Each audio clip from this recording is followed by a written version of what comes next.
Nous abordons aujourd'hui les degrés supérieurs de nos hautes études électriques.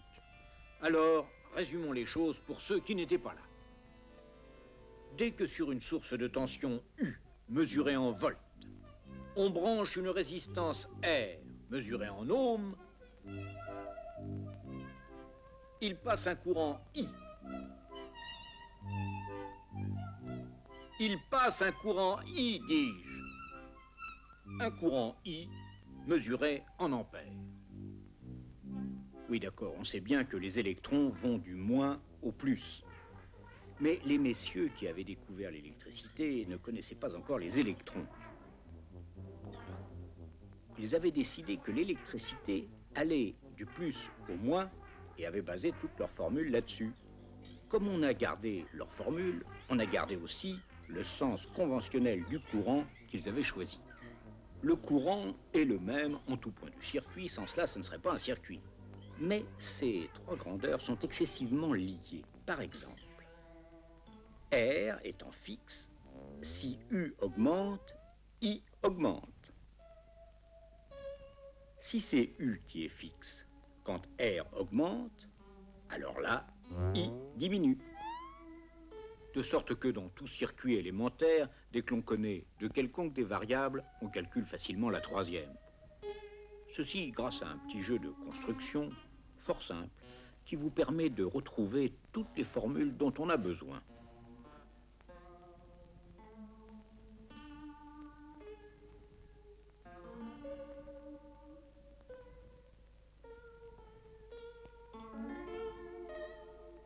Mais ça, c'est le b.a.-ba. Maintenant, petit intermède. J'ai un poste à transistor qui marche sous 6 volts. Or, Monsieur Volta n'a que des piles de 1,5 volts à me proposer. Je sais bien qu'en empilant, c'est le cas de le dire, 4 piles dans le bon sens, j'aurai mes 6 volts et ma musique. J'ai fait ce qu'on appelle un branchement série. Les tensions des générateurs s'ajoutent. Si je mettais mes piles comme ceci, là, les tensions ne s'ajouteraient pas. C'est ce qu'on appelle un branchement en parallèle ou en dérivation.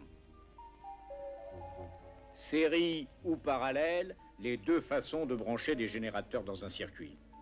Côté résistance, c'est exactement pareil. Il y a deux façons de les brancher, en série ou en parallèle. En série, elles s'ajoutent. En parallèle, alors là, on verra. Deux résistances de 6 ohms, par exemple, mises en série dans notre circuit, cela fait un total de 12 ohms. Et sous 6 volts toujours, il va passer un courant de 1,5 ampère ou de 500 milliampères si vous préférez. C'est pas la peine de réveiller Monsieur Ampère pour savoir ça. Par contre, si Monsieur Volta veut bien mesurer les tensions sur notre circuit, il trouvera 6 volts de là à là, c'est évident. Mais de là à là, il ne trouvera que 3 volts. Et les 3 qui manquent, il les trouvera de là à là. Moralité, deux résistances égales en série ont divisé la tension en deux. Ceci parce que notre truc reste valable entre deux points quelconques de n'importe quel circuit.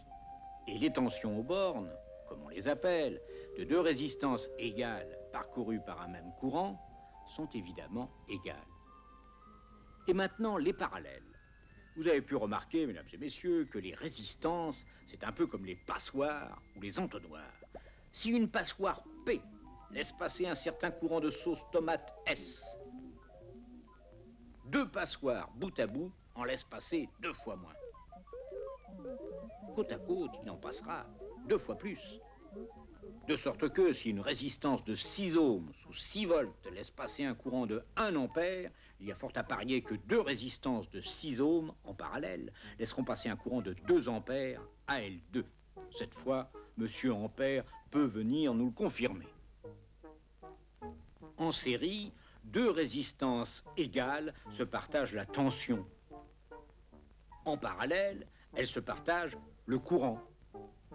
Et comme notre truc reste toujours valable, on peut calculer qu'à L2, elles font le même office qu'une seule résistance de 3 ohms.